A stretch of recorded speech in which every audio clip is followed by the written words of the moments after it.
Amis ludomaniaques, bonjour et bienvenue dans cette nouvelle vidéo. Aujourd'hui, les règles de Tindaya, un jeu de Lolo González, illustré par Javier González Cava, édité par Funforge pour 1 à 4 joueurs de 13 ans et plus, et des parties de 30 minutes par joueur environ.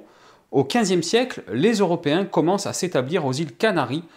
Après un millier d'années vécues en autarcie, les autochtones de ce paradis vierge voient leur culture et leur tradition menacées. Leur civilisation va-t-elle s'effondrer face à l'invasion étrangère ou réussirez-vous à la défendre? Au fil des airs, Akoran et Moneba, divinités de la terre et du ciel, vont demander des offrandes de plus en plus exigeantes. Faites ce qu'il faut pour les satisfaire, explorez, développez des inventions, construisez des bâtiments et conquérez de nouveaux territoires. Si vous ne les apaisez pas, vous subirez leur fureur. Éruptions, tsunamis, catastrophes et créatures de cauchemar frapperont votre tribu avec de funestes conséquences. Il existe un mode alliance qui est un mode coopératif et un mode domination qui est un mode compétitif. Je vais vous expliquer la mise en place et les règles du mode alliance. Le mode solo est directement inspiré de ce mode avec très peu de modifications. Vous trouverez dans le livret de règles des encadrés à fond orange avec un symbole soleil qui vous expliqueront les quelques modifications pour passer du mode alliance que je vais vous expliquer au mode domination. Voici des tuiles océan. Chaque tuile océan a un volcan représenté sur elle. Ce volcan est inactif avec un fond noir comme ici ou actif avec un fond rouge comme ici. Au plus vous allez mettre de tuiles côté volcan actif avec fond rouge, au plus la partie va être difficile. Il y a 8 tuiles océan en tout et vous devez choisir les tuiles par paire, c'est-à-dire que vous pouvez faire 2 tuiles avec volcan actif pour 6 avec volcan inactif, ou 4 et 4, ou 6 et 2 par exemple.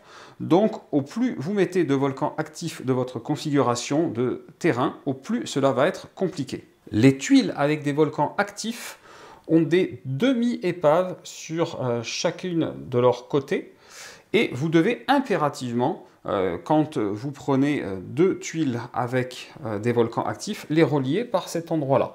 Donc ça vous donne une disposition moins libre pour créer votre carte, sachant que l'autre règle en termes de mise en place pour ces tuiles océan, c'est que 2 volcans ne peuvent jamais être côte à côte. Voici un exemple de carte avec 4 volcans éteints et 4 volcans actifs qui sont reliés en 2 par 2, comme vous le voyez là. Prenez la carte mise en place qui correspond au nombre de joueurs de votre partie. Ici, par exemple, pour une partie à 3 joueurs. Sur cette carte de mise en place va être indiqué les terrains que vous devez prendre pour cette partie. Ici donc 14 forêts, 10 littoraux et 8 montagnes.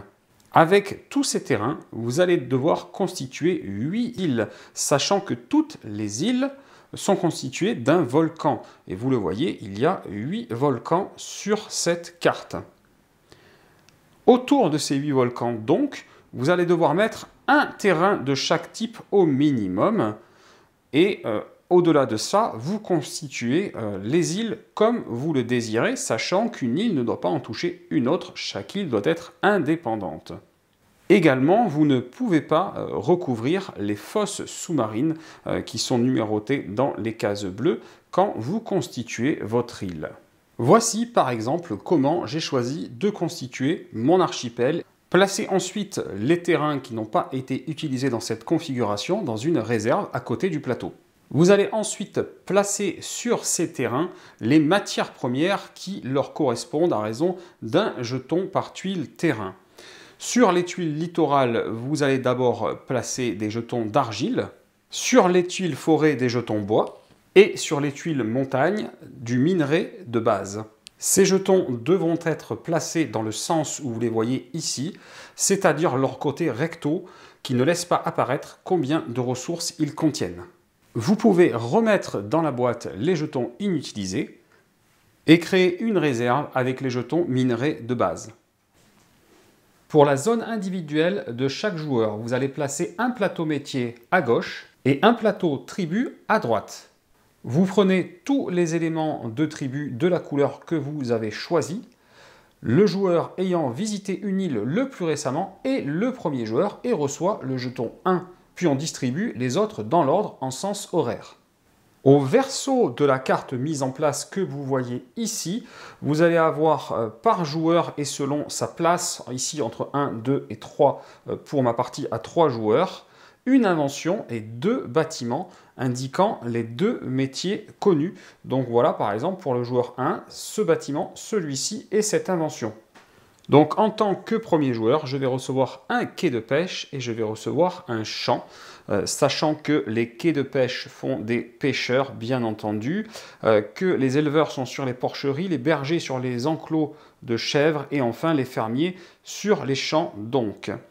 Vous allez placer un cube sur les 2 métiers inconnus, c'est-à-dire les 2 que vous n'avez pas eu à la mise en place.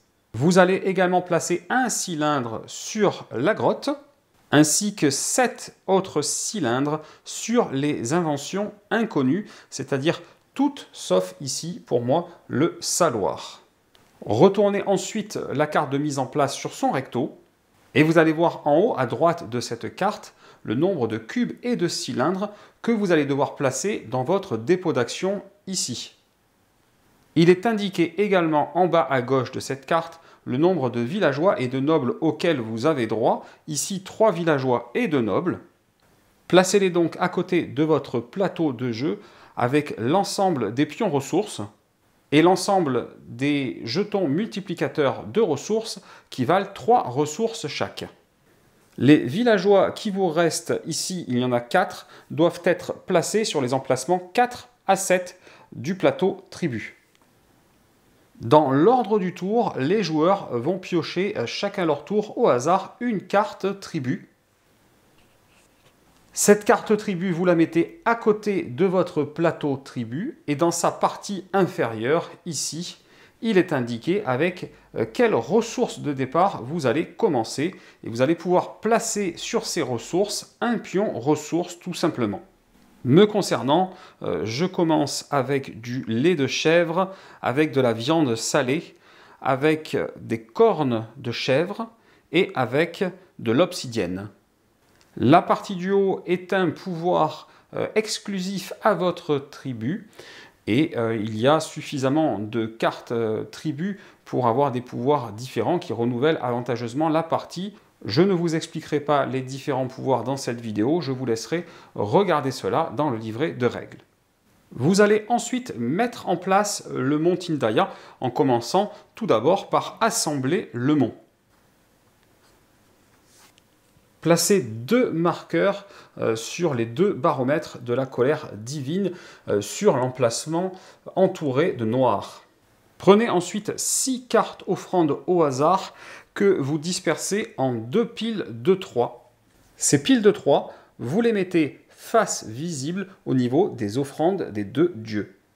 Vous placez ensuite sur chaque tuile 2 bloqueurs d'offrandes sur les emplacements 3 et 4 des 2 cartes. Vous prenez enfin 3 cartes catastrophes au hasard pour chaque dieu face cachée et vous les positionnez simplement à l'emplacement avec la même image de chaque dieu.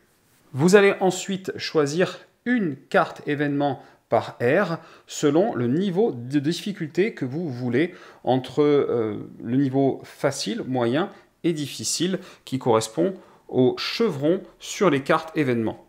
Voici les 3 niveaux possibles. Ici le niveau facile, ici le niveau moyen, ici le niveau difficile. Et voici les 3 aires possibles, 1, 2 et 3. Évidemment, vous allez choisir 3 cartes, une de chaque aire, mais de niveau identique. Et quand je dis choisir, c'est pas vraiment choisir, puisque vous allez au hasard aller répartir une carte de l'ère 1, une carte de l'ère 2, une carte de l'ère 3, du niveau de difficulté que vous aurez choisi. Ces cartes, vous les rangez en niveau croissant, en ordre croissant, face visible, au milieu du mont Tindaya. Vous voyez donc que la carte visible qui apparaît est une carte de l'ère 1. Placez ensuite à côté du mont l'intégralité des standees du jeu, à savoir les dieux, tsunami, éruption volcanique et bateau des conquistadors. Placez également les 3 dés aux 3 couleurs des navires de conquistadors à côté du mont Tindaya. Placez ensuite devant le mont Tindaya la pile des cartes prophéties mélangées face cachée, ainsi que la pile des cartes idoles mélangées face cachée également. Pensez, puisque nous ne sommes pas en mode domination, à retirer l'ensemble des idoles avec un symbole de soleil que vous voyez ici en haut des cartes. Nous allons ensuite assembler la nature de la même manière que pour le mont Tindaya, sauf qu'ici il faut faire attention. Nous jouons avec ce symbole. Si nous avions joué en mode domination, il aurait fallu assembler le côté avec ce symbole. On va mettre sur ce plateau nature autant de cochons et de chèvres dans leur dépôt qu'il y a de joueurs dans la partie +2. Et l'on va former une réserve de chaque côté du plateau avec les animaux restants. On va ensuite sélectionner au hasard une carte mission. Cette carte mission va être placée face visible sur la gauche de la nature. L'ensemble des joueurs aura donc une mission à accomplir selon le niveau de difficulté que vous avez choisi précédemment. L'ensemble des joueurs va procéder au placement de ces bâtiments en commençant par le premier bâtiment dans l'ordre du tour, et quand tous les joueurs dans l'ordre du tour ont placé leur premier bâtiment, on refait de même avec le second bâtiment, sachant que les quais de pêche vont sur les littoraux, que les enclos vont sur les montagnes, que les porcheries vont sur les forêts, et qu'il en est de même pour les champs. Vous l'avez vu, à chaque fois qu'un joueur place son bâtiment, il collecte le jeton matière première de l'emplacement choisi. Les jetons matières premières que vous récoltez vont vous permettre donc d'obtenir des matières premières qui se situent ici sur votre plateau tribu. J'ai moi-même pioché 2 jetons pour les 2 bâtiments que j'ai placés. Donc vous voyez ici l'argile, ça va vous donner un nombre d'argile que vous obtenez. Donc là 3 par exemple, que j'ai obtenu avec mon quai de pêche.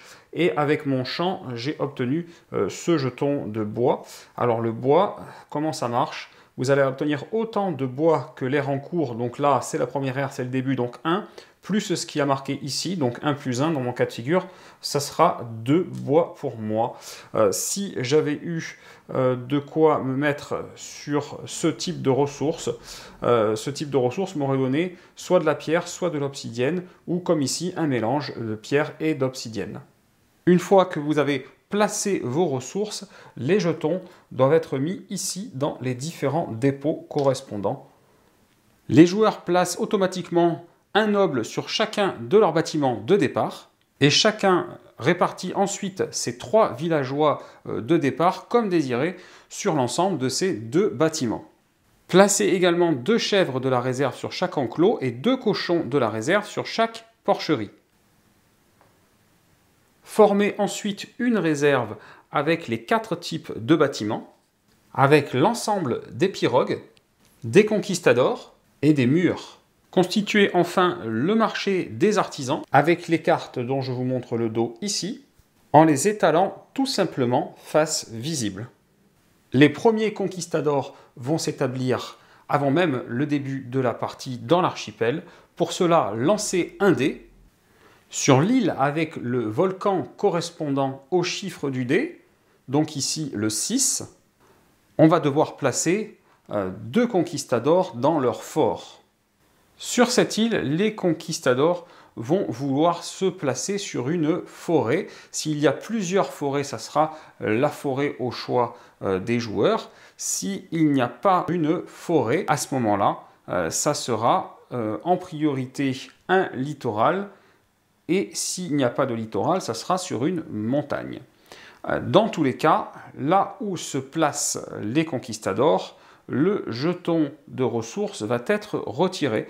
Donc ici, sur le volcan, enfin sur l'île au volcan numéro 6, il n'y a plus de forêt disponible.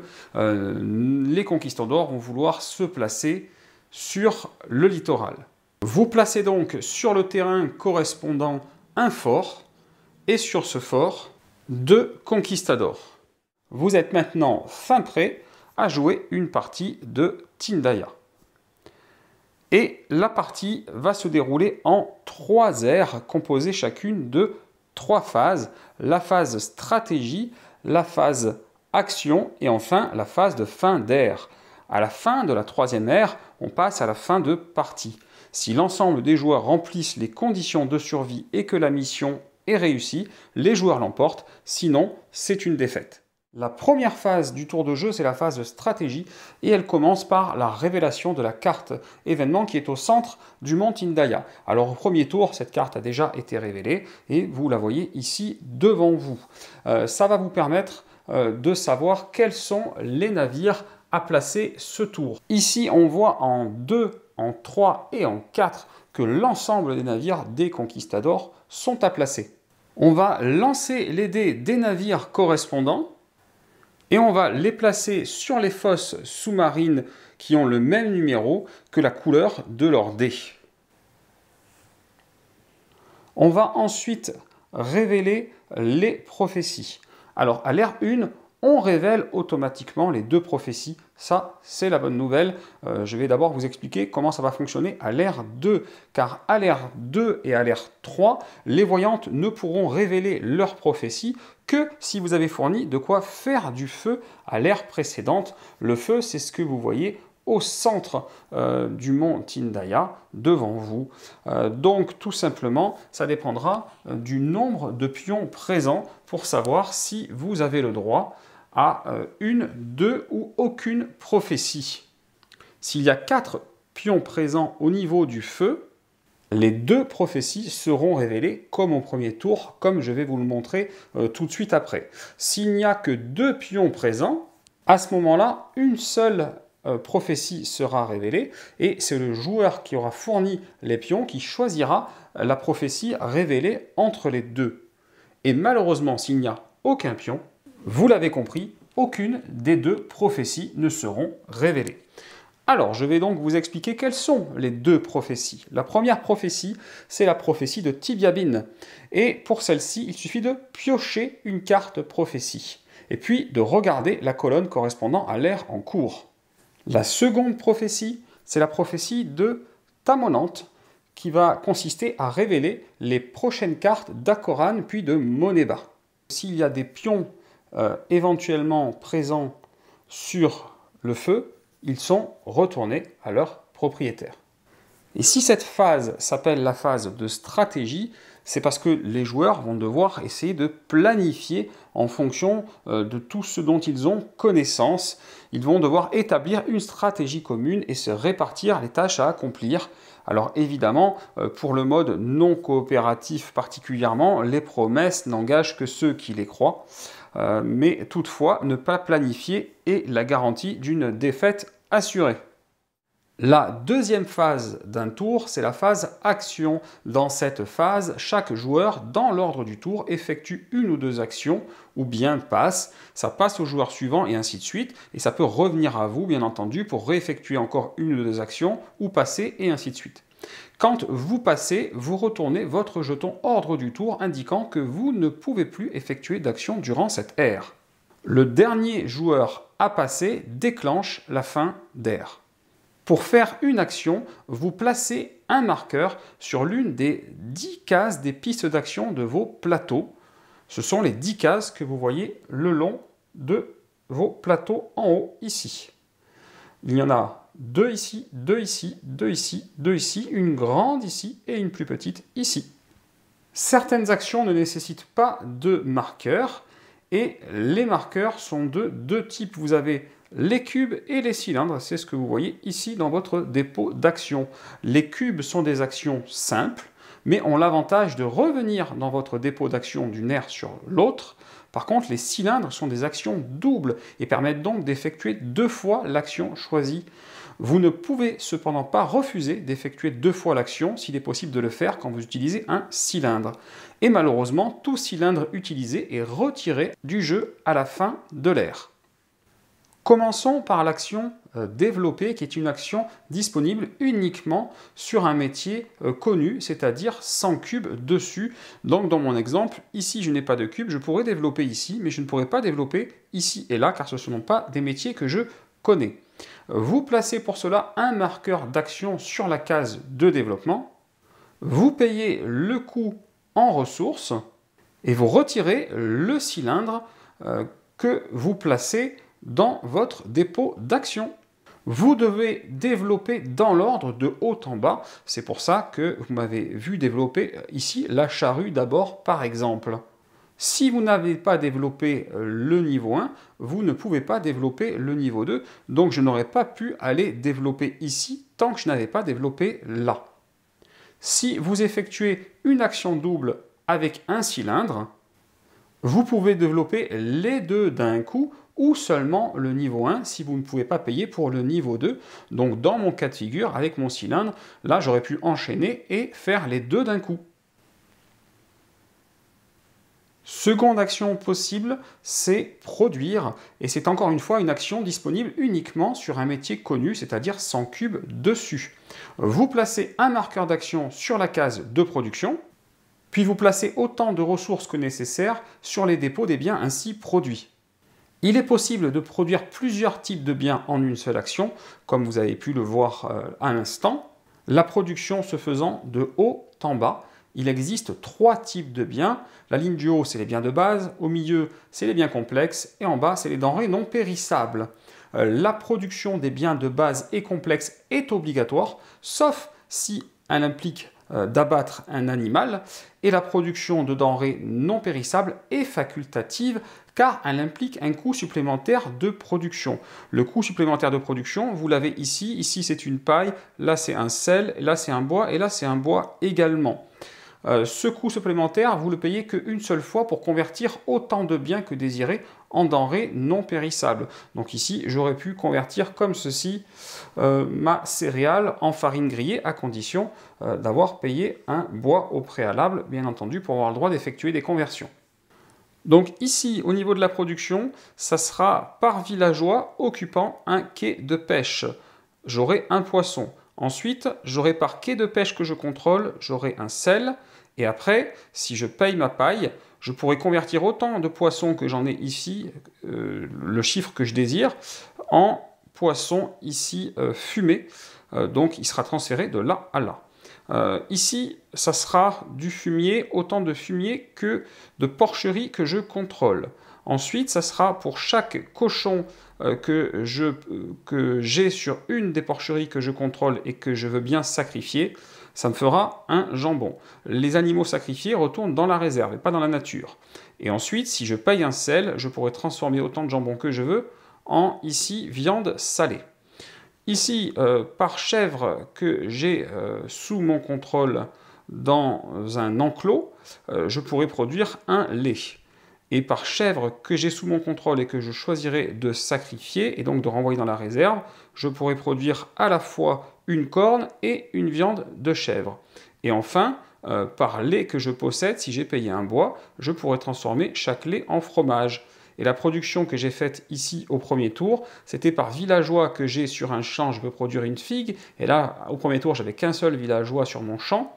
Ensuite, par champ que je contrôle, et là encore un seul, je produisais une paille et une céréale. Et si je paye un bois, je peux transformer autant de céréales que je veux en farine grillée, ce que j'ai fait là du coup. Sachez que pour tout ce qui est nourriture, il y a un symbole de cœur, comme ici ou là par exemple, qui vous indique le nombre de rations pour nourrir vos autochtones qu'apportent ces nourritures. J'y reviendrai un peu plus tard. Également, sachez que l'ensemble des nourritures ont un symbole comme ceci, qui est un symbole déchet. Là, pour les denrées non périssables, elles ont un symbole déchet avec supérieur à 3. Là aussi, j'y reviendrai, mais s'il y a de la nourriture non consommée à la fin de votre tour, vous allez créer des déchets.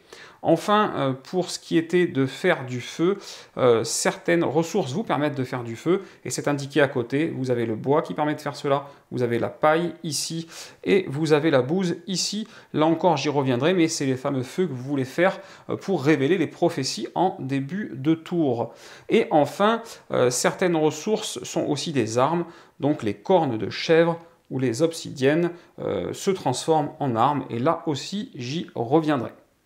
Vous pouvez également aménager une grotte, une seconde grotte, qui vous permettra d'abriter pour plus tard, quand vous les aurez, les villageois 5, 6 et 7.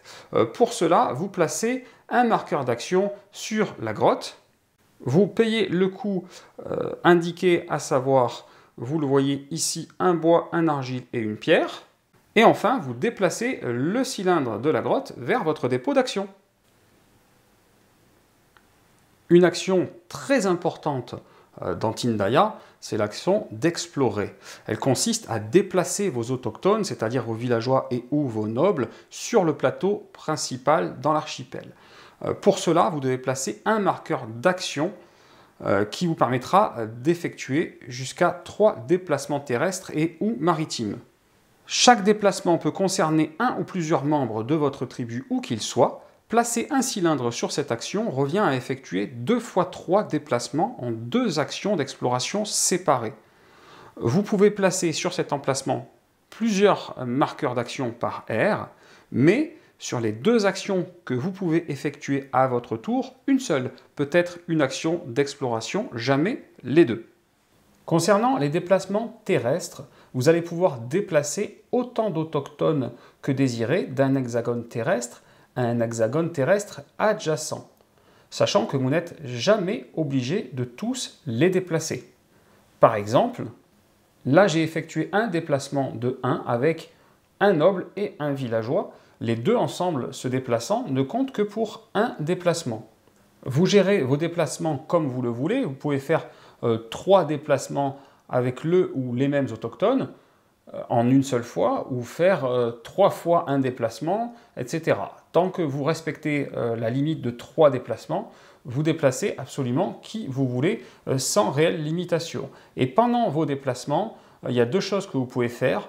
Vous pouvez, on va dire, semer au fur et à mesure des autochtones. Donc par exemple, si je continue mon déplacement avec un deuxième déplacement, ça pourrait donner quelque chose comme cela. Et du coup, j'ai semé un villageois en passant sur la montagne, par exemple. La possibilité inverse est également vraie. Donc si je démarrais une phase de déplacement maintenant, je pourrais, au lieu de semer, je pourrais récupérer en avançant au fur et à mesure des personnes. Donc par exemple, si je décide de déplacer mon noble et que j'ai encore 3 déplacements, je peux faire en 1, j'arrive sur la montagne avec un villageois, et en 2, le villageois et le noble vont sur le quai de pêche, et pourquoi pas en 3, mes 2 villageois et mon noble arrivent sur la forêt. J'aurais pu bien évidemment arrêter ce déplacement-là à 2 et choisir à la place de déplacer un autre autochtone ailleurs sur le plateau. Pour les déplacements maritimes, vous allez déplacer autant d'autochtones d'un hexagone terrestre à un autre hexagone terrestre en passant par une ligne droite d'hexagone maritime. Cela requiert une pirogue qui peut transporter jusqu'à 5 personnes et qui doit contenir au moins un noble, car ce sont les seuls à savoir naviguer. L'action se décompose en embarquer, naviguer, puis débarquer. Donc pour embarquer, vous allez déplacer un ou plusieurs membres de votre tribu d'un hexagone terrestre à un hexagone maritime adjacent. S'il n'y a pas de pirogue sur cet hexagone maritime, vous devez en construire une. Elle est prise dans la réserve et elle est positionnée sur l'hexagone en question. Construire une pirogue vous coûte un bois. Vous allez donc naviguer, c'est-à-dire déplacer la pirogue en ligne droite d'autant d'hexagones que désiré jusqu'à s'arrêter à côté d'un hexagone terrestre. Donc là, j'ai beaucoup de choix. Si je monte ma pirogue d'un cran, je peux potentiellement débarquer sur l'île au volcan numéro 4. Je peux aussi décider de descendre pour débarquer sur l'île au volcan numéro 3. Je peux pourquoi pas partir en ligne droite pour aller sur l'île au volcan numéro 1, ou même aller beaucoup moins loin pour aller sur l'île au volcan numéro 5. Dans tous les cas, quand j'ai fini de déplacer ma pirogue en ligne droite, je vais pouvoir débarquer, c'est-à-dire déplacer tous les occupants sur un terrain adjacent. Sachez que l'ensemble, construire une pirogue éventuellement, plus embarquer, plus naviguer, plus débarquer, compte comme un seul point de déplacement. Donc là, ce que je viens de faire m'a gaspillé un point de déplacement, il m'en restera au minimum 2. Également, une pirogue laissée en mer peut être utilisée par n'importe quel joueur par la suite. Et il n'y a pas de limite au nombre de pirogues sur un hexagone. Vous pouvez également effectuer plusieurs actions de déplacement maritime dans le lot des déplacements d'une action exploration. Mais attention, vous ne pouvez pas changer de cap entre deux déplacements maritimes sans toucher terre. Par exemple, si je voulais aller là où je me trouve sur l'île au volcan numéro 3, je ne pourrais pas y aller directement. Je serais obligé d'embarquer, puis de naviguer en ligne droite en réalité jusqu'à l'île au volcan numéro 2 et d'y débarquer, puis d'embarquer à nouveau et de naviguer en ligne droite jusqu'à l'île au volcan numéro 3 pour y débarquer. Je n'aurais pas pu changer de cap au début de ma première navigation pour descendre directement sur le volcan numéro 3. C'était impossible pour moi, malheureusement. Il y a un certain nombre de restrictions concernant les déplacements des villageois. Sachez qu'ils ne peuvent pas débarquer sur les bâtiments occupés par des villageois d'autres tribus. Donc dans ce cas de figure, le rouge ne peut pas débarquer avec ces villageois sur, malheureusement, l'enclos de chèvres du joueur jaune. Par contre, une fois débarqué, sachez qu'on peut traverser les bâtiments occupés par des villageois d'autres tribus. Donc dans ce cas de figure, je peux débarquer sur le littoral, puis un de mes villageois peut par exemple traverser l'enclos de chèvres pour aller sur l'autre littoral. Il est possible d'occuper le même hexagone terrestre que des villageois d'autres tribus, mais seulement s'il n'y a pas de bâtiment dessus, comme pour la forêt par exemple que vous voyez ici. Il n'est pas possible malheureusement de terminer son déplacement sur un bâtiment vide dont on ne connaît pas le métier correspondant. Dans ce cas de figure, je ne pourrais pas aller avec un de mes villageois sur l'enclos de chèvres car je ne connais pas ce métier. Et enfin, on ne peut pas traverser ou terminer son déplacement sur un fort, sauf si on est accompagné d'un noble, ce qui déclenchera une reconquête dont je vous parlerai plus tard. Il existe également des actions facultatives. En effet, chaque autochtone qui effectue une action d'exploration et s'arrête définitivement sur un hexagone terrestre peut y réaliser une ou plusieurs actions facultatives. Alors la bonne nouvelle, c'est que ces actions ne font pas partie de l'action d'exploration en question et qu'elles ne comptent donc pas dans la limite des 2 actions par tour et ne consomment pas non plus de marqueur d'action. Si vous utilisez un cylindre sur l'action d'exploration, cela revient à réaliser 2 fois l'action et du coup un même autochtone pourra se déplacer 2 fois et réaliser 2 fois des actions facultatives. Première action facultative possible, celle de collecter des matières premières. Si votre action se termine sur un terrain avec un jeton matières premières, vous pouvez le récupérer et recevoir la récompense indiquée. Placez-le ensuite dans le dépôt correspondant de votre plateau tribu.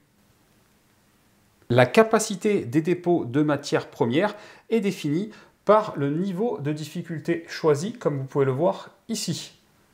Par exemple, en niveau moyen, comme je joue depuis le début de cette partie, je serai limité à 7. Une fois la limite atteinte, on ne peut plus prendre de jetons matières premières. De plus, il est interdit d'épuiser les ressources naturelles d'une île en prenant le dernier jeton matière première qui s'y trouve. Par exemple, ce jeton, pour l'instant, est inaccessible, on n'aura pas le droit de le prendre. Autre action facultative possible, celle de faire du troc. Si votre action se termine sur un hexagone occupé par un autochtone d'une autre tribu, vous pouvez échanger des ressources avec ce joueur sur la base de 1 pour 1. Il n'y a pas de limite au nombre d'échanges que vous pouvez faire, mais vous ne pouvez pas échanger du bétail ou des conquistadors. Donc, par exemple, je peux vouloir échanger de la paille contre du sel, et à ce moment-là, moi, je vais déplacer ma paille sur le sel, et la personne avec qui je fais le troc déplacera son sel sur sa paille. Et on peut, comme cela, effectuer autant de trocs que désiré sur la base de 1 pour 1. Si un noble termine son exploration sur un volcan, il peut y faire des offrandes aux dieux. Pour cela, vérifiez les parties des cartes offrandes non recouvertes par des bloqueurs. Les quantités nécessaires sont toujours égales au nombre de joueurs. Donc dans ce cas de figure, il nous faut 3 poissons, 3 céréales, 3 laits et 3 cochons. Pour offrir des biens, vous transférez tout simplement les biens de vos dépôts vers les cartes offrandes, sachant que si vous devez offrir du bétail, vous devez défausser les animaux sur des bâtiments que vous contrôlez vers la réserve et placer autant de pions ressources de votre couleur sur la carte offrande correspondante. Donc il est possible d'offrir des types de ressources différents aux différents dieux sans limite de quantité et aux deux dieux en une seule action. Vous devez bien sûr respecter le type de bien et la quantité maximale demandée. Donc dans mon cas de figure, je pourrais vouloir offrir aux dieux, pourquoi pas, un peu de lait de chèvre et un peu de céréales. Sachant que le premier joueur qui place au moins une ressource sur une carte offrande obtient une carte idole. Il est possible d'apaiser les dieux également avec un sacrifice humain. Un sacrifice remplace n'importe quelle demande. Donc si je n'ai pas une des ressources demandées, mais que je veux sacrifier un humain, je vais pouvoir poser sur n'importe quelle ressource de mon choix un jeton. Donc vous pouvez sacrifier un conquistador emprisonné. Là j'en ai mis un momentanément en prison pour vous montrer. Donc si vous sacrifiez un conquistador emprisonné, vous le renvoyez tout simplement dans la réserve des conquistadors. Vous pouvez également choisir de sacrifier un villageois. Donc il s'en va du plateau central et il vient se reposer sur le premier numéro disponible sur votre plateau tribu. Ou vous pouvez choisir de sacrifier un noble. Et à ce moment-là, le noble que vous sacrifiez, qui vient lui aussi du plateau central, est définitivement retiré du jeu et vous ne pourrez plus jamais le revoir. Pour chaque sacrifice humain, vous pouvez placer un pion ressource de votre couleur sur l'emplacement de votre choix. Donc là, si j'avais sacrifié effectivement un noble, un villageois et un conquistador, c'est un très gros sacrifice humain, je pourrais placer 3 pions aux emplacements de mon choix. Autre possibilité, vous pouvez construire des bâtiments. Si un noble termine son exploration sur un terrain dépourvu de bâtiments, il peut en construire un, à condition de connaître le métier associé et que le terrain corresponde au dit métier. Donc sur les littorales, vous allez pouvoir faire des quais de pêche, sur les forêts des porcheries ou des champs et sur les montagnes des enclos. Le terrain en question doit être libre ou alors, comme là dans mon exemple, occupé par une seule tribu qui connaît également le métier en question. Si un jeton matière première est présent, il doit d'abord être collecté. Vous pouvez également, comme action facultative, rassembler du bétail. Lorsqu'un noble termine son déplacement sur un bâtiment sans bétail, ou, comme là, s'il vient de construire une porcherie ou un enclos, dans mon cas une porcherie, à ce moment-là, vous pouvez ajouter 1 à 2 animaux capturés dans la nature. Vous devez, bien entendu, connaître le métier associé. Donc ici, je pourrais décider de prendre dans la nature 2 cochons pour les rajouter à ma porcherie. Sachez toutefois qu'il est interdit d'épuiser la nature. Donc si par exemple je suis dans ce cas de figure, comme je n'ai pas le droit d'épuiser la nature, même si je peux habituellement en prendre 1 ou 2 d'animal, là je ne pourrai en prendre qu'un. Sachez également que si un bâtiment avec du bétail est abandonné par tous les autochtones, le bétail en question retourne dans la nature. Également, si un bâtiment est conquis ou détruit par une catastrophe, les animaux retournent aussi dans la nature, sauf si le contraire est spécifié sur l'événement en question. Un noble seul sur un bâtiment contenant du bétail empêche qu'il s'échappe, mais ne contrôle pas le bâtiment. Je vous rappelle que seuls les villageois contrôlent les bâtiments. Donc, tout villageois arrivant alors en prendra le contrôle. Ici, c'est donc bien le joueur jaune qui contrôle la porcherie. Et c'est donc lui qui pourra se servir des cochons pour, en l'occurrence, les transformer en jambon. Un fort peut être reconquis, en effet, si un groupe d'autochtones contenant au moins un noble termine son déplacement sur un fort, un combat survient. Pour gagner, il faut avoir au moins autant d'autochtones que de conquistadors, et utiliser autant d'armes que de conquistadors. Dans ce cas, tous les conquistadors sont déplacés dans votre prison. Donc au niveau des armes, je vous le rappelle, vous avez les cornes de chèvre et les obsidiennes. Et dans ce cas de figure, j'ai 2 autochtones à armer pour gagner le combat contre les 2 conquistadors. Donc je vais dépenser 2 armes. Si malheureusement vous êtes en sous-nombre ou que vous n'avez pas assez d'armes, à ce moment-là, c'est une défaite. Et vos villageois retournent ici sur votre plateau tribu s'ils ont été tués. Et vos nobles, eux, sont retirés du jeu.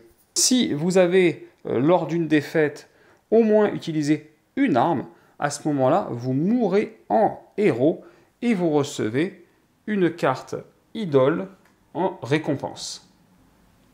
Il existe des actions sans marqueur, mais qui comptent dans la limite de 2 actions par tour. Attention de ne pas l'oublier. Parmi ces actions, on peut utiliser une idole, les fameuses idoles que l'on pioche depuis tout à l'heure selon ce que l'on réalise dans le jeu. Alors, ces idoles, elles peuvent être utilisées à différents moments selon l'icône affichée en bas à droite de la carte que vous voyez ici. Alors, vous avez la possibilité, s'il y a un éclair, d'utiliser cette idole en phase d'action. Sinon, pour cette icône-là, ça vous indique que vous pouvez l'utiliser en phase événement. Et pour celui-ci, que ça vous indique que vous pouvez l'utiliser en fin de partie. Et vous voyez que certaines idoles peuvent être utilisées lors de plusieurs moments du jeu selon les icônes présentes. L'autre possibilité, c'est de ne pas jouer une idole, mais de la vendre pour obtenir une ressource. Donc, tout simplement, si je choisis de ne jamais utiliser cette idole, je la défausse, je la vends, et j'obtiens à la place une ressource de mon choix. Je mets un pion ressource chez moi, par exemple. Je peux fabriquer de cette manière du fromage. Vous pouvez également, comme action qui n'utilise pas de marqueur, mais qui compte dans votre limite de 2 actions, acheter au marché des artisans. Je vous ai mis les cartes du marché des artisans là en dessous de mon plateau joueur pour que vous les voyez en même temps. Vous allez pour cela devoir payer le coût demandé en haut de la carte. Donc par exemple, si je veux acheter une carte, je peux payer 3 argiles et acheter 7 cartes que je vais poser à côté de ma zone de jeu et ensuite je vais réaliser immédiatement son effet. Alors les différents effets, comme pour la carte que je viens d'acheter, ça va être piocher une carte idole. Donc ça, vous l'avez compris, je pioche une carte idole et je la garde pour moi. Il y a 4 cartes du marché qui font le même effet et qui n'ont pas le même coût de piocher une carte idole. Sinon, j'aurais pu acheter éventuellement cette carte-ci qui permet d'avoir des récipients de grande capacité permettant de stocker sans limite vos denrées non périssables. Je vous l'avais dit et on y reviendra, il y a des déchets qui sont produits au niveau des denrées non périssables si vous en stockez trop. Et donc, à ce niveau-là, si vous obtenez cette carte du marché des artisans, vous n'aurez plus de limite de stockage pour vos denrées non périssables. Et enfin, les 2 dernières cartes sur la droite vous permettront d'obtenir un des 2 murs du jeu. Et ce mur, vous allez le placer sur un hexagone que vous occupez pour le protéger des conquistadors et de certaines catastrophes. Lorsque tous les joueurs ont passé en phase d'action, on passe à la 3e phase d'une ère, c'est-à-dire la phase de fin d'ère, qui compte 10 étapes à réaliser dans l'ordre, et tout cela est indiqué sur le haut du plateau nature. Ici, les 10 étapes, vous les voyez, elles sont là. La première étape, c'est l'étape de reproduction.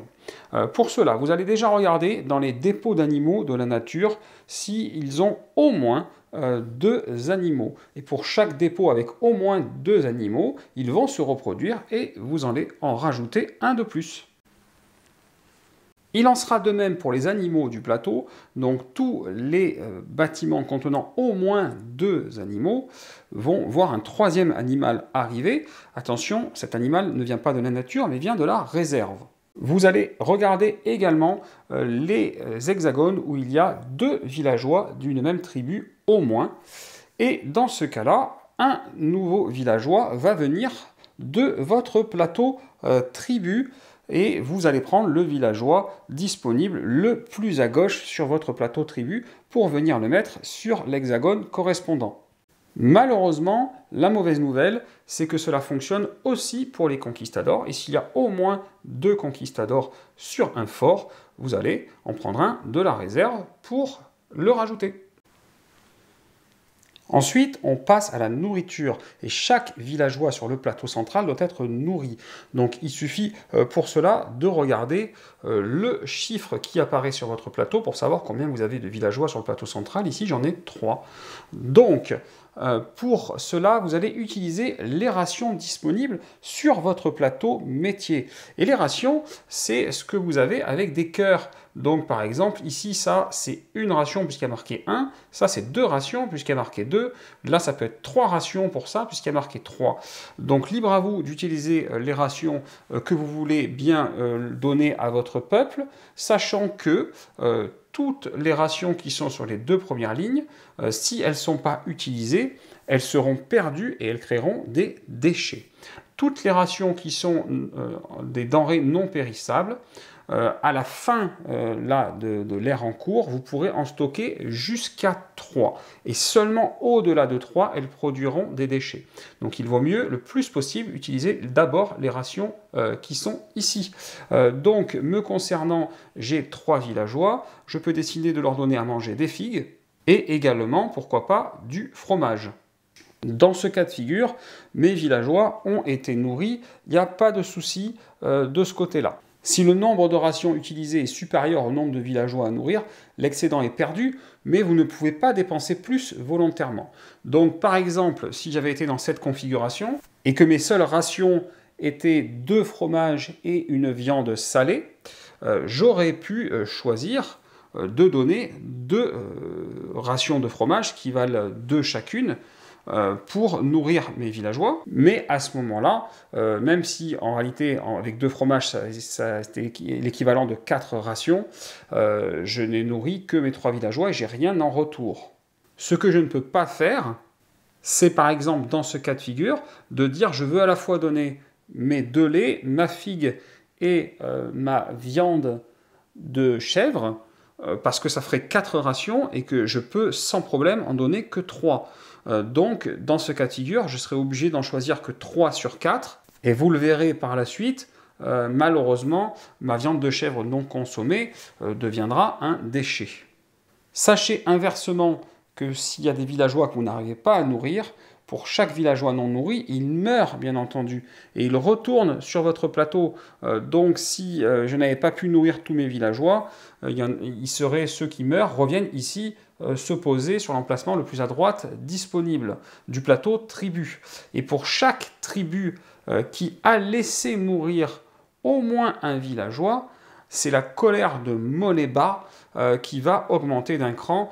Donc si c'est le cas, si une tribu n'a pas fait le boulot, on fait augmenter la colère de Moneba d'un cran comme ceci. Et donc, je vous l'ai dit, la troisième chose à regarder, c'est les déchets. S'il vous reste des ressources périssables sur votre plateau, ce qui là est mon cas avec ma viande de chèvre, ou si éventuellement j'avais dépassé la limite de stockage de 3 d'une denrée non périssable, à ce moment-là, tous les jetons en trop, tout l'excédent, doit être déplacé sur le plateau nature. Les déchets, ils arrivent donc sur ce plateau nature, directement au milieu du plateau. Et là, ce qu'il faut regarder, c'est si vous avez un excédent au niveau de ce que la nature peut absorber en déchets, de sa capacité de stockage. Et sa capacité de stockage est égale au nombre de joueurs. Donc là, dans une partie à 3 joueurs, s'il y a 3 jetons dessus, il n'y a pas de souci. Par contre, si la capacité est dépassée, à ce moment-là, c'est la colère d'Akoran qui va augmenter. Donc dans ce cas de figure, par exemple, il y a 4 jetons là où la limite est à 3. On augmente donc la colère d'Akoran. Ensuite, une fois que vous avez augmenté la colère d'Akoran d'un cran, vous allez retirer 2 jetons déchets pour les rendre à leurs joueurs respectifs. Et là, vous vérifiez à nouveau si vous êtes dans la limite ou pas. Donc là, ça va, puisque la limite est de 3, on y est. Mais si on n'avait pas été dans la limite et qu'il restait encore plus de 3 jetons, on aurait renouvelé l'opération, c'est-à-dire de nouveau augmenter la colère d'Akoran d'un cran, et puis de nouveau enlever 2 jetons. On passe ensuite au logement. Si vous avez 5 villageois ou plus, vous devez avoir aménagé votre seconde grotte. Si ce n'est pas le cas, à ce moment-là, chaque villageois au-delà du 4e meurt de froid. Il est donc remis sur votre plateau. Et pour chaque tribu qui a laissé mourir au moins un villageois, la colère de Moneba augmente d'un cran. On va passer ensuite aux offrandes, c'est-à-dire qu'on va vérifier que l'offrande de chaque dieu est complète, qu'elle a autant de ressources que de joueurs sur chaque section de l'offrande non recouverte par un bloqueur. Donc si c'est le cas, on diminue la colère du dieu en question d'un cran. Donc là, on le voit pour Moneba, on a bien 3 jetons sur chaque dans la partie à 3 joueurs, sa colère va diminuer d'un cran. Et malheureusement, si ce n'est pas le cas et que l'offrande est incomplète, c'est l'inverse. Le dieu en question voit sa colère augmenter d'un cran. Et là, c'est le cas ici. On n'a que 2 jetons là, il devrait y en avoir 3. Donc, la colère d'Akoran augmente d'un cran. Il n'est pas content. Vous le voyez, les dieux sont intraitables et ils exigent beaucoup de choses de vous. On passe ensuite aux événements. Sachez qu'à l'ère 2 et 3, si vous n'avez pas apporté de quoi faire du feu ici aux 2 voyantes à l'ère précédente, il est possible que certaines cartes soient encore cachées.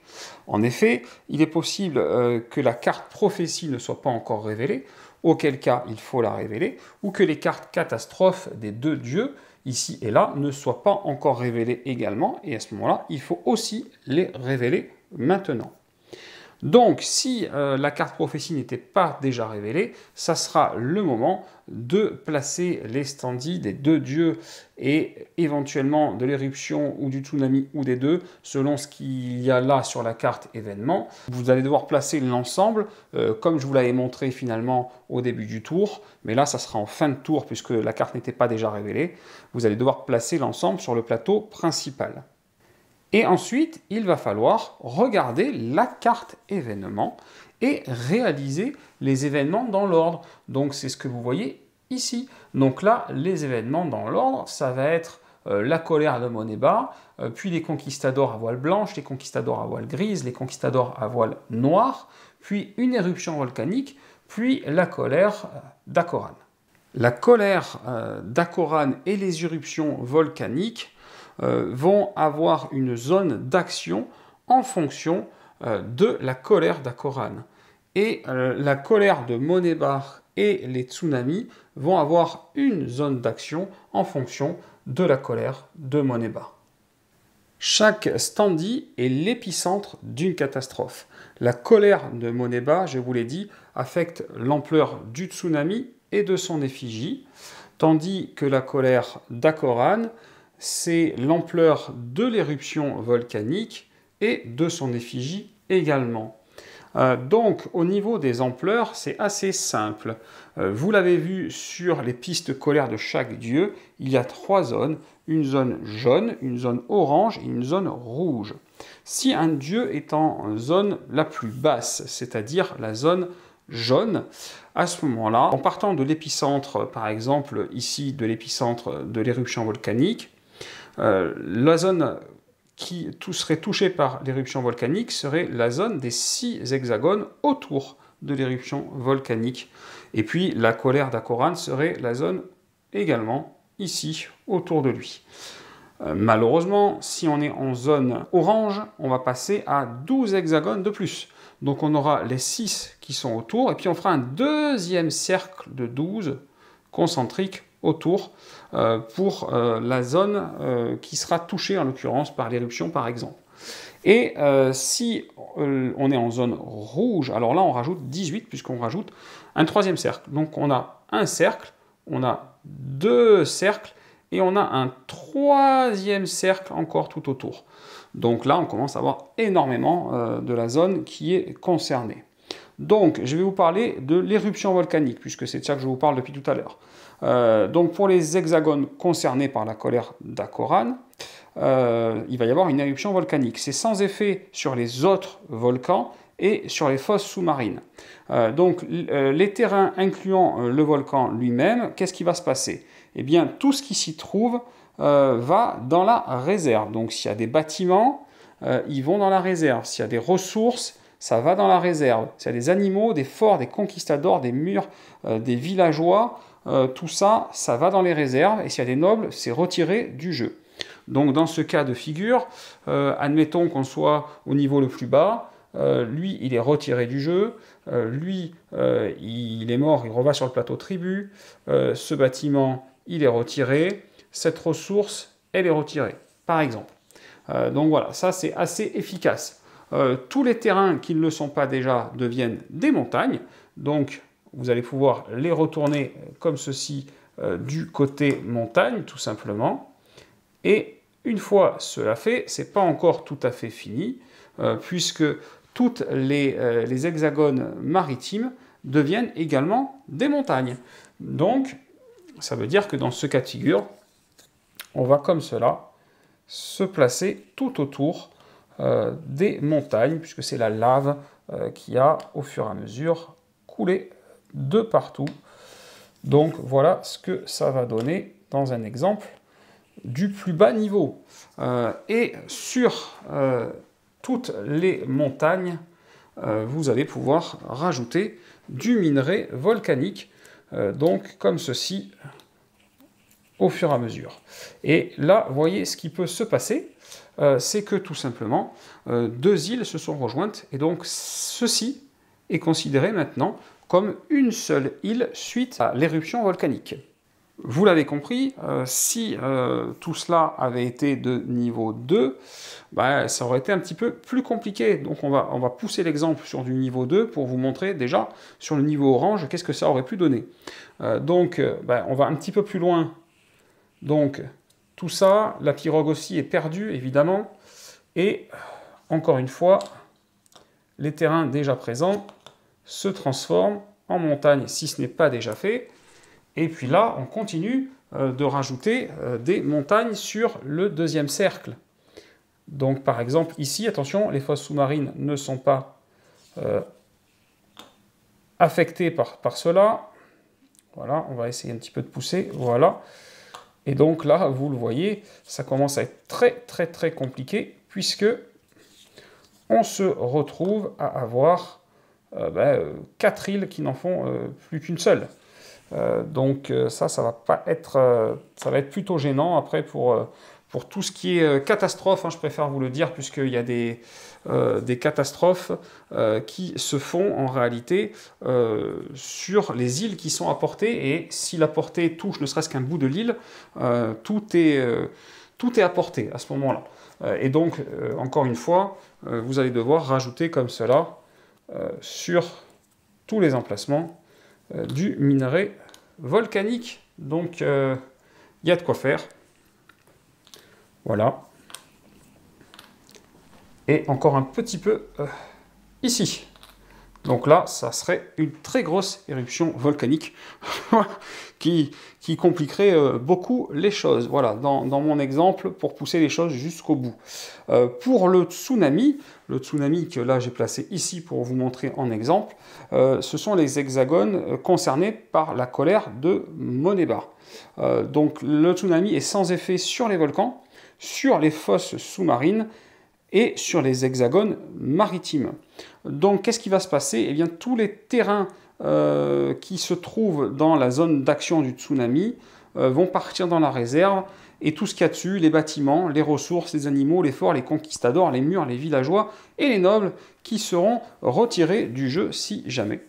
Voilà, donc, et les pirogues en mer sont détruites. Donc là, ce tsunami-là, là où il est placé, s'il est en zone jaune, la toute première, il fait juste le tour, il n'y a pas de souci, il n'y a que des hexagones de mer, il ne se passe rien. Donc on va être un petit peu méchant, et on va dire qu'on était au moins en zone orange, et on va faire un cercle supplémentaire. Donc si on fait un cercle supplémentaire, eh bien cela disparaît, et lui est retiré définitivement du jeu. Et puis cela disparaît aussi, donc on s'est quand même débarrassé de conquistadors. Et là, cela disparaît avec lui retiré du jeu, ce qui serait une très mauvaise chose. C'était un exemple pris au hasard. Mais vous voyez que le tsunami, ça peut potentiellement faire le ménage. Et on a autant l'éruption qui fait de la création, autant le tsunami qui fait du vide autour de lui. Donc là, vous voyez qu'en un coup, un seul, si ce n'était pas qu'un exemple, l'archipel aurait drastiquement changé de visage.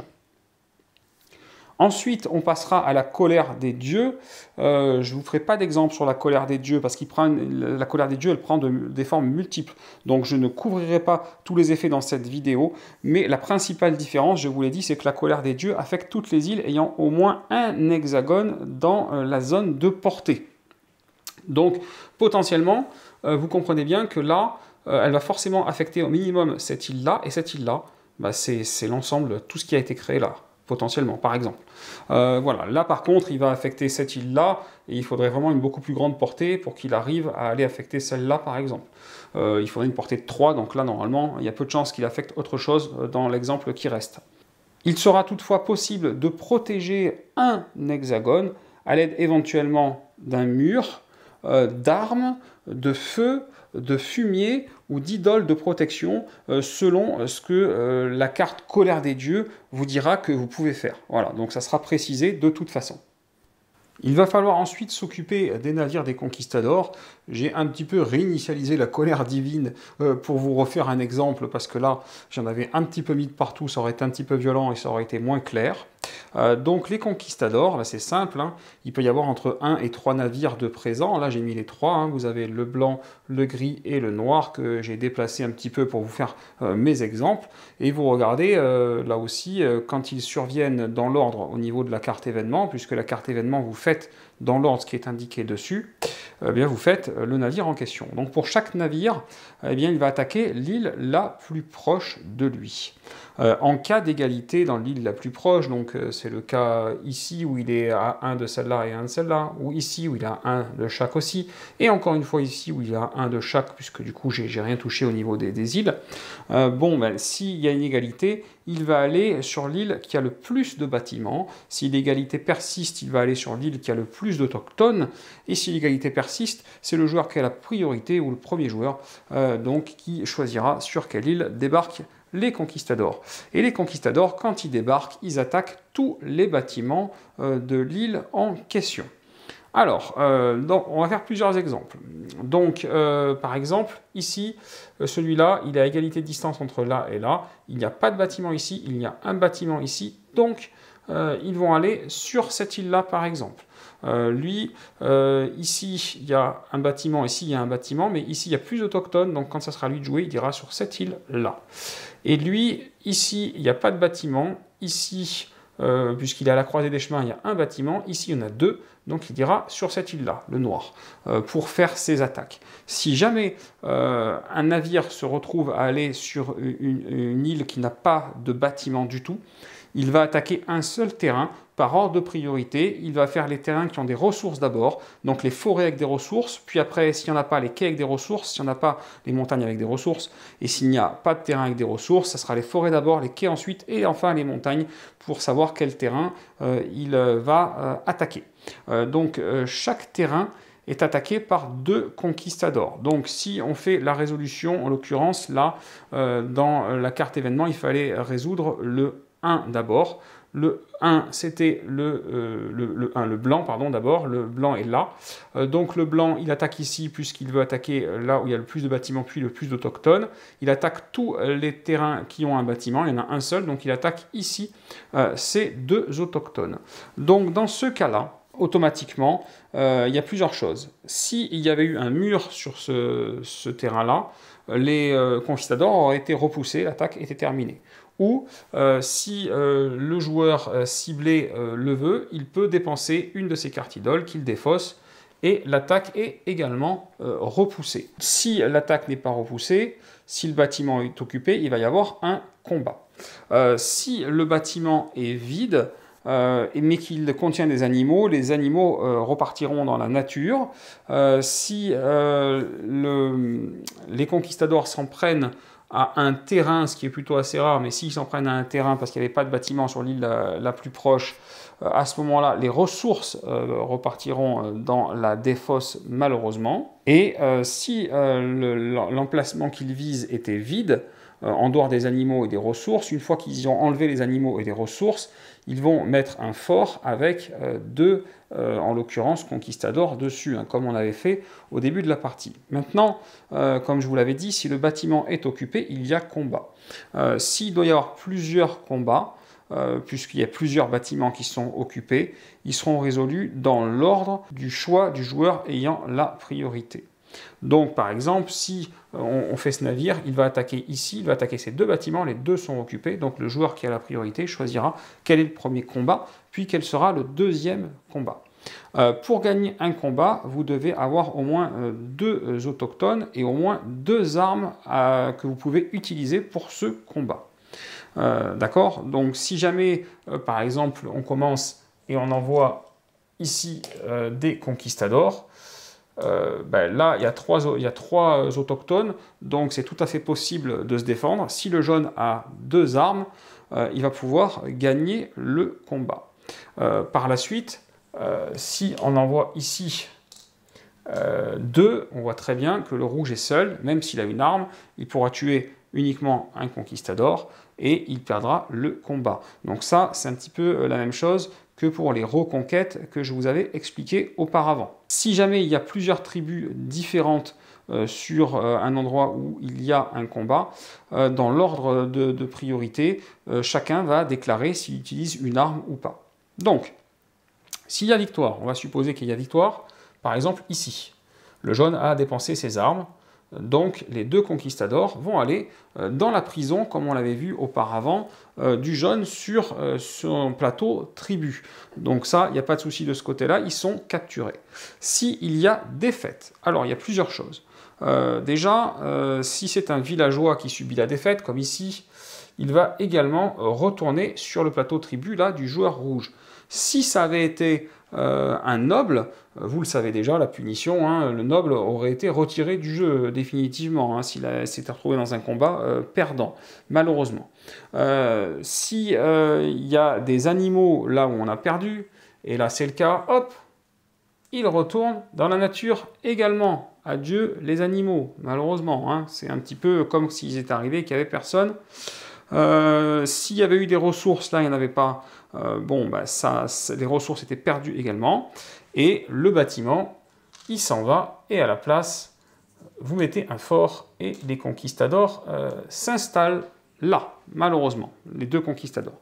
Attention, vous avez là encore la possibilité de mourir en héros, comme je vous l'avais expliqué précédemment, donc automatiquement, si lui qui était tout seul a utilisé une arme, eh bien, vous allez mourir en héros et vous allez pouvoir piocher, comme pour les reconquêtes, une idole, hein, que vous pourrez utiliser plus tard dans la partie.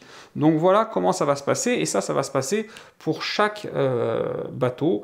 Donc là, typiquement, celui-là, il devait effectivement faire l'attaque ici, mais lui, il doit faire l'attaque là, et il va attaquer ici, et de la même manière, le jaune pourra se défendre ou pas. S'il ne se défend pas et qu'il meurt, celui-là, ça retournera sur son plateau tribu, celui-là sera retiré du jeu, et puis le bâtiment sera retourné, et puis on mettra les deux conquistadors dessus.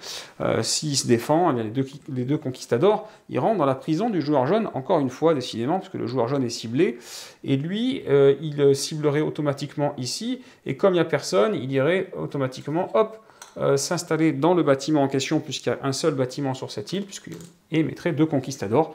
N'oubliez pas qu'il n'attaque pas un bâtiment, mais tous les bâtiments de l'île ciblée.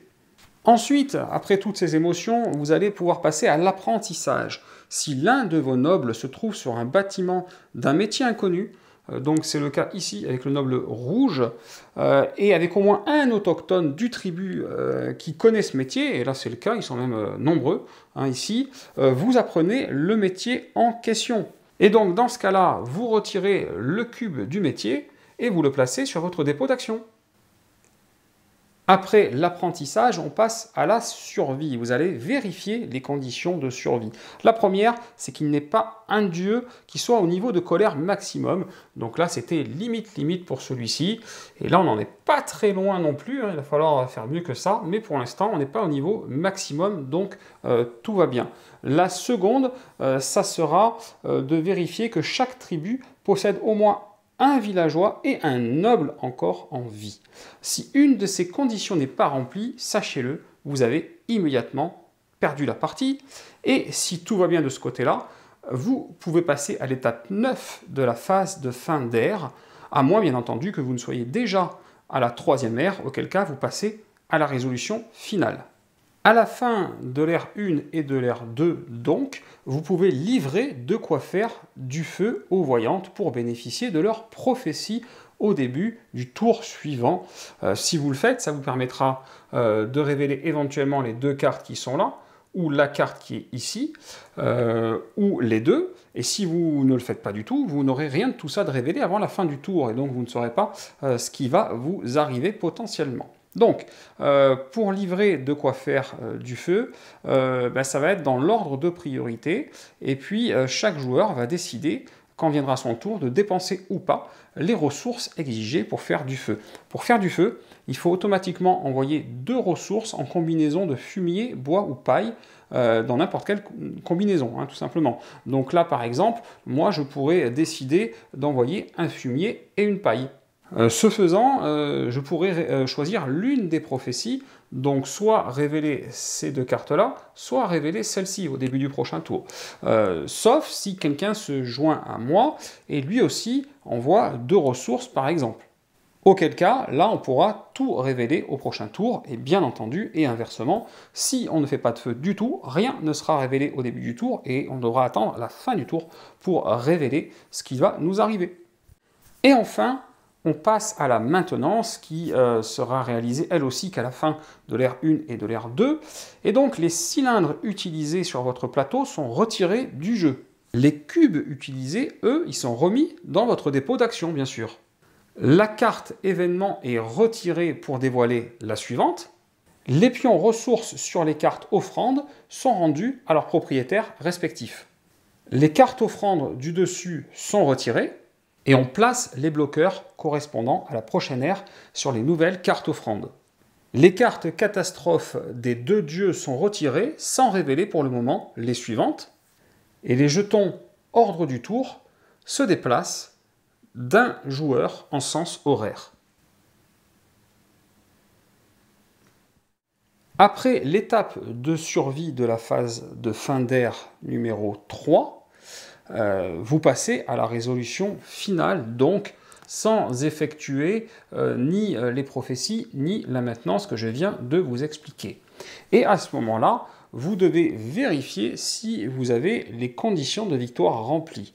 Les conditions de victoire de fin de partie pour la résolution finale sont: chaque tribu doit avoir au moins un villageois et un noble encore en vie. Donc un de chaque, à la fois un villageois et à la fois un noble pour chaque tribu encore en vie. Chaque tribu doit également contrôler au moins un bâtiment. Donc là, il y a un bâtiment, là, il y a un bâtiment pour lui, là, il y a un bâtiment pour lui contrôlé. Je vous rappelle que les nobles seuls ne contrôlent pas les bâtiments, il faut que ce soit des villageois. Également, le contrôle de l'archipel doit être conservé. Et là, il faut voir le tableau que vous avez ici au centre du plateau nature. En effet, selon le nombre de joueurs et selon le nombre d'autochtones que vous contrôlez, vous allez devoir avoir un maximum d'un certain nombre de conquistadors présents. Au-delà de ce nombre, vous aurez perdu la partie. Donc, par exemple, dans une partie à 3 joueurs selon ce tableau, si on a entre 19 et 21 autochtones, on doit avoir au plus 9 conquistadors présents sur le plateau. Si on dépasse ce nombre, là, on a perdu la partie. Enfin, la mission qui est indiquée sur la gauche ici du plateau nature doit être réussie selon le niveau de difficulté joué.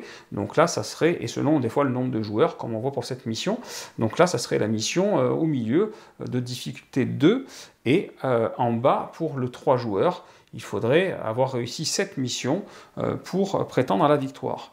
Si ces 4 conditions de victoire, c'est-à-dire un villageois, un noble encore en vie pour chaque tribu, qui contrôle aussi pour chaque tribu au moins un bâtiment, avec le contrôle de l'archipel conservé, avec la mission réussie, si tout ça est rempli, c'est une victoire. Et vous l'avez compris, si ne serait-ce qu'une de ces conditions n'est pas remplie, malheureusement, c'est une défaite.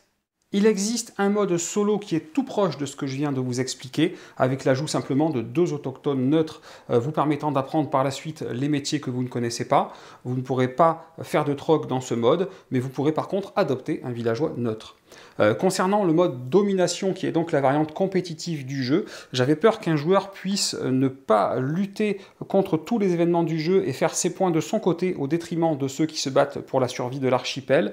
Il n'en est rien, car toutes les actions bénéfiques rapportent des points, comme faire des offrandes, combattre les conquistadors ou faire du feu, et par contre les actions négatives font perdre des points, comme épuiser les ressources naturelles du Nil ou les animaux de la nature. Le jeu est malin et équilibré, avec différents objectifs communs connus et des objectifs personnels secrets. Et dans ce mode, il existe même une variante où un joueur peut devenir un traître en cours de partie, rebattant toutes les cartes du jeu.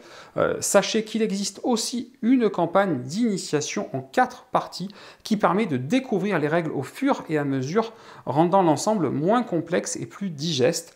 De plus, un livret d'aide de jeu de 4 pages est fourni pour résumer tous les points importants et éviter de remettre souvent le nez dans les règles. Si vous avez visionné l'intégralité de cette vidéo, vous l'avez compris depuis longtemps, Tindaya est un vrai jeu expert complexe avec du matériel beau et foisonnant. Ces différents modes de jeu permettront à chacun de trouver son compte. La courbe d'apprentissage est importante, mais le plaisir est présent dès les premières parties. Bien sûr, si vous êtes adepte des jeux qui se gagnent uniquement en ayant le plus de points de victoire en fin de partie, la possibilité de perdre contre le jeu avant même de perdre contre les autres joueurs pourra vous dérouter quelque peu.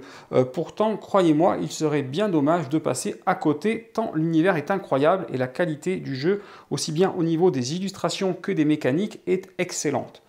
Ceux qui auront le courage d'affronter la colère divine et les invasions des conquistadors seront récompensés, qu'ils soient seuls ou accompagnés, qu'ils s'affrontent ou qu'ils coopèrent. Le destin de l'archipel sera entre vos mains.